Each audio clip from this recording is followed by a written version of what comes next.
Ayan, hello po sa ating lahat ng mga ano natin, na mga subscriber natin. Hello po, mega love shoutout po sa ating lahat. Ayan, syempre sa ating mga supporters, followers, hello po, mega love shoutout po. Ayan, good evening po sa ating lahat at good morning, good afternoon po, no? Ayan, kahit saan sulok pa po tayo ng mundo, no? Ayan. Nalulungkot lang po ako dahil siyempre po sa tagal-tagal po natin na nagsama, 2 taon, kulang-kulang na parang magdadalawang taon na. Tapos may maririnig ka pa rin na mga ganitong mga salita na na parang binabaliwala baga yung laban na binabaliwala yung pinaglalaban ko na sana nga pala no na hindi na lang pala ako bumaba sa kalinga para kahit papano walang mag-ano sa akin na ito si ganito, ito si ganyan, no? 'Di ba? Ayan lang po yung inano ko na ano lang po ako. Pero promise, mahal ko si Rina kung ano yung way para hindi na tayo magkasakit ng tao At isa pa po, kung ano po yung bangayan at ano po yung mga issue, wag na po ninyong idamay yung hindi kasali. Yung hindi kasali. Kasi po, wala naman po alam yun hindi na nga nakikisawsaw. Yun lang po yung pakiusap natin. Kung talagang mahal po natin at mahal ninyo si Rina, ano lang po, anuhin po natin yung lawakan natin ng unawa, lawakan natin yung mga isip natin. Nasasaktan lang ako sa pinaglalaban ko na parang ang tingin po kasi nila dito sa platform ng social media, napaka-easy lang itong ginagawa ko na para bang simple lang sa kanila na si ganito o si ganyan. Kayo kaya na sa kalagayan ko na mukha mo ilagay sa mga sa mga tampalasang reaktor. Sinasali pamilya mo, pati pagkatao mo, pati kaluluwa sinasali. Kayo kaya, tapos kaya-kayanin lang ninyong pagsasalitaan ng ganon. O, di ba? Ako hindi ko naman to ginusto ko to kasi minahal ko yung bata.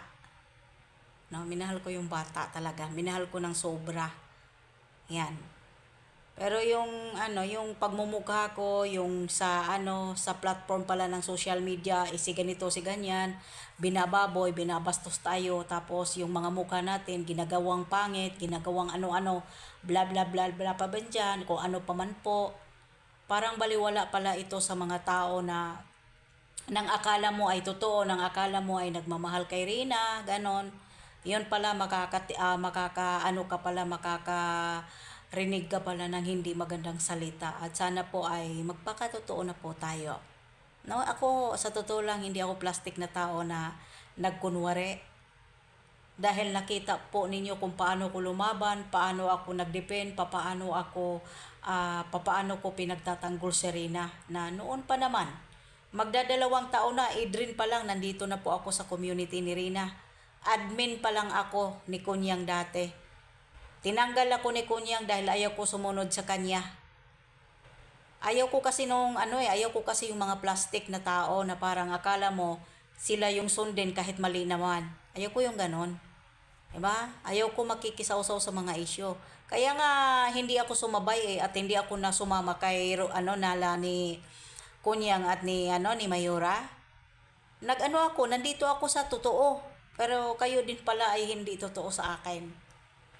Kaplastikan din pala yung mga sinasabi ninyo na suportahan ko kayo, suportahan ko ikaw, suportahan ikaw, ganito si ganyan, bla bla bla bla. 'Di ba? Yan, masakit lang para sa akin na pagsabihan kang ganito si ganyan, pero laban lang. Makikita at maliliwanagan din kayo kung ano ang mga nangyayari, kung ano ang totoo. Yan po. Yan na. Ayan, maraming salamat po sa mga suporta. At syempre po, Ate Asun, mega love shout out. Ayan, at syempre po kay mga CEO, mega love shout out mi rin. Mega love shout out po sa lahat at syempre po sa mga kasamahan ninyong founder, admin or ano pa man po dyan, mega love shout out po sa inyo. Ayan, thank you so much sa lahat po ng suporta, no? Ayan. At suportahan din po natin ang mga defender po ni Rina. Ayan. Ayan po ay makipaglaban po sila alang-alang sa ating dalaga. Thank you so much and I love you. Maraming salamat. God bless po sa ating lahat. And bye-bye. Good evening. Matulog na tayo.